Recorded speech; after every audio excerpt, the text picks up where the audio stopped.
Welcome to my video. I'll be covering the leveling process in Middle-earth Shadow of War with a mixed emphasis on speed and getting you set up for late game on brutal difficulty. Before we get started, I won't be talking directly about the story, but there are a few minor spoilers about the end game that can't be avoided, so keep that in mind. My name is Park Attack. Let's get going.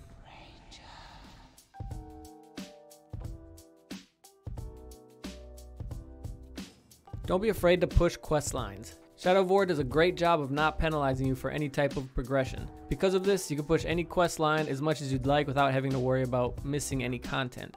For this reason, pursuing quest lines until you reach the final mission is the single best thing you can do to progress through the game. The Gondor quest line will unlock the Irongar skilled upgrade, which isn't anything special itself, but along the way, you will acquire a lost artifact that is required to unlock the Prospector skill upgrade. The Shelob questline progresses the story and provides XP, but no skill unlocks. The Otariel questline will reward you with the Shadow Dominate skill upgrade. It can be a useful upgrade, but I actually choose not to use it. The Karnan questline will reward you with the Dragon Song skill upgrade. This allows you to call on a Drake as your mount.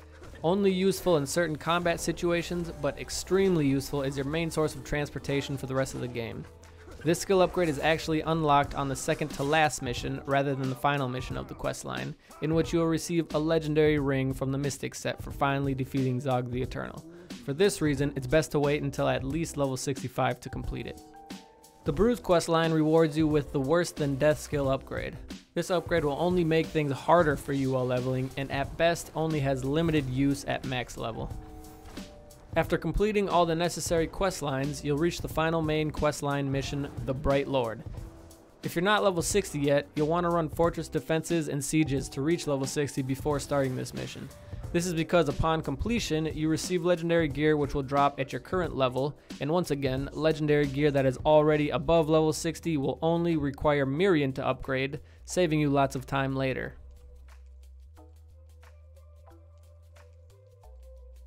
As you progress, you'll unlock new zones. Each new zone has its own map objectives. Unlocking the Hyder Towers should be your first priority. Not only do they reveal the location of other map objectives, but they also serve as fast travel points.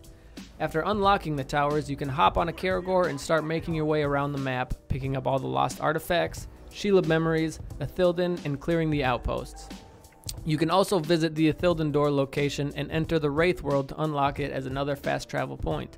In Lithled, the only map objectives that exist are Outposts and Shadows of the Past, so this zone can be largely ignored until the endgame. The lost artifacts are pretty straightforward with one exception. All you need to do is find them and pick them up. The exception is that one of the artifacts in Saragosse can only be unlocked through a quest. Just progress the Gondor questline until you get to the Uninvited mission. Complete it and you'll receive the artifact. Finding all the lost artifacts in all zones will unlock the Prospector skill upgrade, which you'll want as soon as possible. There will be 3 Shelob memories in each zone. Find each one and complete a straightforward but sometimes frustrating minigame. Finding all 3 on a single map will grant you a skill point, and finding all of them all together will trigger a final quest which will unlock the Cluster of Spiders skill upgrade. Once all the Ithilden are collected in a zone, the Ithilden door can be opened. While it's okay to collect them all right off the bat, it's best to wait until at least level 60 to complete the poem and open the door. This is because the reward for each zone is a piece of the legendary Bright Lord set. Waiting until level 60 will bypass any upgrade challenges needed to fully upgrade them and save you some time later. Entering the Wraith world will reveal the Ithilden, then you can complete a simple minigame to collect it. Each zone has a few outposts.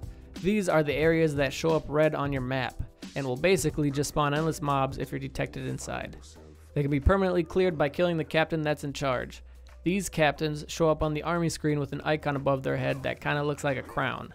First, you'll need to find the start point for the event, then complete a challenge to reveal the captain, and finally defeat him. After doing so, the outpost will be cleared and you won't have to worry about triggering alarms in that area again, with the exception of Minas Ithil, in which the outposts get reset after the city becomes Minas Morgul. For this reason, it makes sense to just ignore the Minas Ithil outposts for now. Shadows of the Past should be ignored until later for a few reasons. The first of which being that they do not actually provide any XP. They do grant skill points, gems, and Mirian, but they can take a while to complete, especially at this point in the game. All the skills and upgrades you have unlocked can be used in these challenges, and many of them are much easier or not even possible without certain ones unlocked. Another reason to wait until later to complete these is that you will receive 2 pieces of the legendary Bright Lord set upon completion, and just as with all legendary gear, it's more efficient to just wait until after level 60 to acquire these. When leveling, the best gear to use is simply the gear with the highest stats available. Don't worry about rarity or build synergy or the fact that you probably look like a homeless man. Just use whatever has the highest stats at that time. In Shadow of War, you gain levels at a pretty steady rate and loot drops often. This causes the gear that you're using while leveling to become obsolete pretty quickly. There will be plenty of time to obsess over gear endgame. For now, just use whatever is highest. When encountering epic and legendary enemies, you're going to want to treat them differently. Epics can always be killed for loot, but legendaries should be dominated and kept safe until you are at least level 65. Then you can farm them and the loot they drop will be at least level 60 and will not require any upgrade challenges. Epic gear always has what is called an unlock challenge, no matter what level it is. These are usually pretty easy to complete, and after doing so, you can freely upgrade them using Mirian. Because of this, acquiring epics at a low level won't set you back. There are many different types of epics, and many of them have bonuses that are either way too specific or that just do the same thing as a certain piece of legendary gear, only worse. But there are some epics that provide unique bonuses that cannot be replaced by a piece of legendary gear. Since this is a leveling guide and I'm trying to stay focused on leveling, I'll save the details for another video. However, if you need something to reference now, JKthree has comprised a long and detailed report on epic and legendary gear in Shadow of War. I use it all the time, and we'll leave a link to his page in the description section below.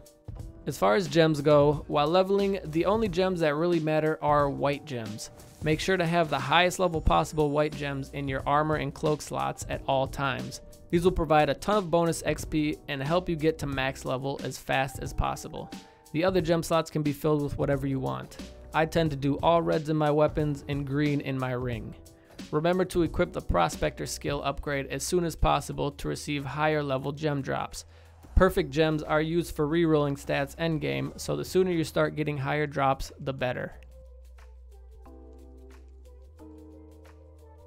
Skills can be a little overwhelming at first, but for the most part, you're just going to unlock whatever you personally think will be useful. However, I will suggest unlocking the skills in the combat tree first. These skills generally have to do with melee, which is your main and most reliable source of combat throughout the entire game. Keep in mind that eventually all skills and upgrades will be unlocked no matter what, and you will be able to switch between them at will, so there are no ways to permanently screw anything up. Some you'll get sooner than others, but again, eventually they will all be available to you. Unlocking new skills before skill upgrades is almost always a better value. New skills can open up new angles of gameplay, whereas upgrading a skill usually just enhances the way you're already playing. For this reason, it's usually best to prioritize unlocking skills first and then start unlocking the upgrades. Each skill has 2 to 3 possible upgrades. While you can easily switch between these upgrades whenever you want, including in the middle of combat, you can only have one upgrade active at a time for each skill. This means that for most skills, you only need to unlock one upgrade while leveling. If you want to level as fast as possible, there is actually one skill upgrade that can slow you down. The Worse Than Death upgrade, among other things, increases the chance that shaming a captain will turn it into a maniac. This will increase their level by a substantial amount rather than bringing it down to your level. This can be a major setback and should be avoided until endgame, where experimenting is much more welcome. After you've chosen all the essential upgrades for all the skills you want, you can fill in the blanks by unlocking whatever upgrades you want until they are all unlocked. Even if you think you'll never use a certain upgrade, you should unlock it. You never know what build you might want to try later, so it's best to just unlock everything before dumping your points into prestige levels. You can endlessly earn skill points, so there's no reason to skimp out on unlocking skills or skill upgrades. Once you've reached level 60, go ahead and start the Bright Lord mission. Upon completion, you'll be thrown into the Shadow Wars, which is basically the beginning of the endgame. For each step, you'll have to capture or defend your fortresses. Finishing each step will unlock extra pieces of the Ringwraith gear set, which include some really useful items, so feel free to complete the Shadow Wars as soon as you'd like. Don't worry, it won't end the game. You'll get a final cutscene and then end up right back in Mordor to continue fighting the good fight. If you're getting kinda sick of the fortress grind and don't feel like pushing the Shadow Wars right off the bat, there are still plenty of other things you can do. Now that you're at least level 60, you can go ahead and open all the Ithilden doors that have been sitting around waiting to be looted. These will net you the first 4 pieces of the Bright Lord legendary set. Now is also a good time to complete the Shadows of the Past. Make sure you complete the extra objectives for each one to achieve the gold rewards. Doing so will grant you the final 2 pieces of the legendary Bright Lord set. One for simply completing, and one for completing all on gold. Keep in mind that the Shadows of the Past and Lithled aren't counted for this. They can still be completed at this time, but do not help unlock the Bright Lord set. As soon as you're level 65, you can start farming the legendaries that you've dominated, which will now drop their loot at least level 60. You can also start doing the Slaughter and Outlaw Tribal Showdowns. These don't grant a ton of XP, but you'll be guaranteed to face either an epic or legendary captain that can be farmed. Remember, legendary enemies drop specific types of gear depending on their tribe and class, and you can check who drops what in-game by going into your inventory and checking your legendary sets page. While you're in there, you can check the requirements for the Vendetta set. Completing these objectives will grant you the pieces of the set at your current level and can be completed in as little as 2 online Vendettas, seeing as no matter what, the first one only grants the sword. The grind to max level isn't terrible, but at times you might feel like you're working a little harder than you should be. At this point in the game, it makes sense to be using only epic and or legendary gear, rather than the previous method of simply using the items that drop with the highest stats. Upgrading these items to your current level should only cost a bit of Mirian, as long as the upgrade and unlock challenges have been fulfilled. If you're starting to feel a little weak, don't feel bad about spending some Mirian to level up your gear. After all, higher leveled gear will help you complete objectives and earn XP faster and shouldn't cost you too much.